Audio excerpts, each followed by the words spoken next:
Allora, premessa, qualcuno mi dirà che ormai è la Teresina, visto che spesso ripeto le stesse sui stessi temi. Effettivamente ormai l'età c'è, quindi un po' di Teresina sicuramente ce l'ho anch'io. Poi mi consolo quando vedo quelli che certi continuano a blaterare di Romea a quattro corsie, quando non ci sono neanche i soldi per fare tutte le altre opere. Comunque lasciamo perdere, se vogliamo stendiamo il velo pietoso.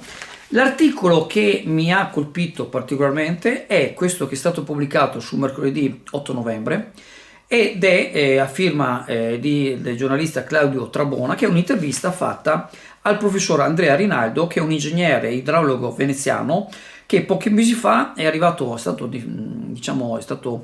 alle cronache internazionali perché ha avuto il cosiddetto premio Nobel dell'acqua che la Stockholm Water Prize ha assegnato nel 2023. E qua nell'articolo parla di tutta una serie di cose relativamente al Mose e ci sono alcuni passaggi molto interessanti che vorrei leggervi. L'intervista è tutta interessantissima, sarebbe proprio vi inviterei a leggervela con attenzione, anzi vi invito a leggerla con attenzione. Ci sono alcuni passaggi che sono a mio avviso particolarmente significativi perché diciamo in qualche modo sono situazioni che anni addietro ho vissuto in prima persona, e in particolare quando quelli che dicevano ma no, non serve a niente, bastano i stivaloni più alti, basta scavare i rii della laguna e si mitiga l'effetto dell'acqua alta. Ecco, allora il giornalista dice: ma tutte le alternative che venivano prospettate dalla rinaturalizzazione della laguna a una sorta di sistema a barriere removibile non rappresentavano un'alternativa? Punto di domanda. Vi leggo cosa dice, che non è l'ultimo di pirla come sottoscritto, ma è un professore universitario che è stato premiato con un premio internazionale altissimo. Risponde: tutte stupidaggini che il tempo ha liquidato.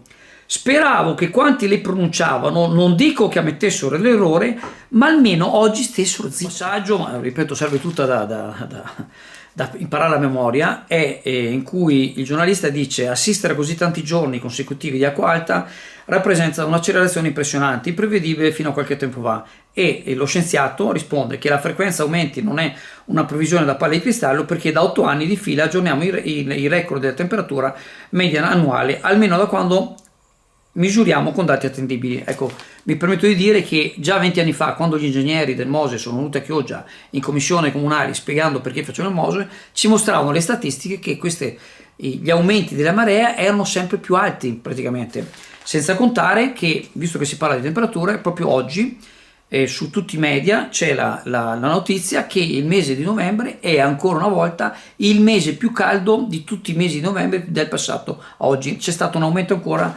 della temperatura media di quasi un grado, circa un grado, la media di tutto il mondo praticamente. Ecco.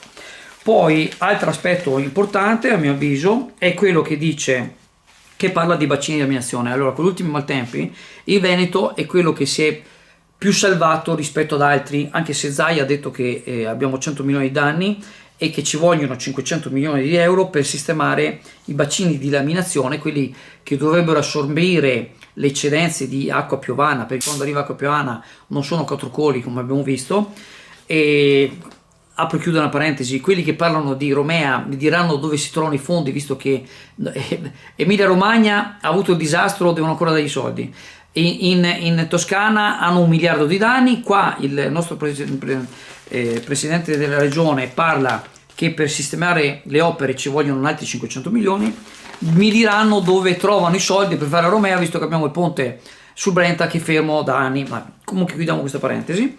E praticamente a questa domanda sui bacini di eliminazione dice: al solito nessuno vuole le opere nel suo giardino, immaginiamo di doversi adattare a un problema di scala globale. Il climate change, il cambiamento climatico, non è risolvibile che non a livello locale, quindi bisogna decidere dove il fiume può rompere gli argini. Insomma, praticamente il professore Andrea Rinaldo dice che le decisioni si devono prendere adesso, e quindi anche adesso rispetto a quello che sarà, perché è stato già detto che il Mose non basterà per i nostri nipoti e pronipoti, si parla di 30 anni, e quindi visto che il Mose per tanti che erano contrari ci avevo messo 40 anni per farlo, Se bisogna fare qualcosa, bisogna cominciare e decidere adesso e non dare retta ai vari Roberto Rossi di turno che sono stati capaci solo di dire no per avere il posto in consiglio comunale.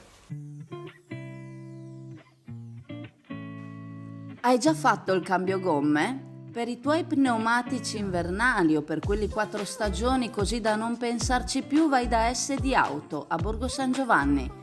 Non solo te le cambiano, ma se in garage non hai spazio, tengono le tue in custodia. Da SD Auto, per la cura della tua auto a 360 gradi.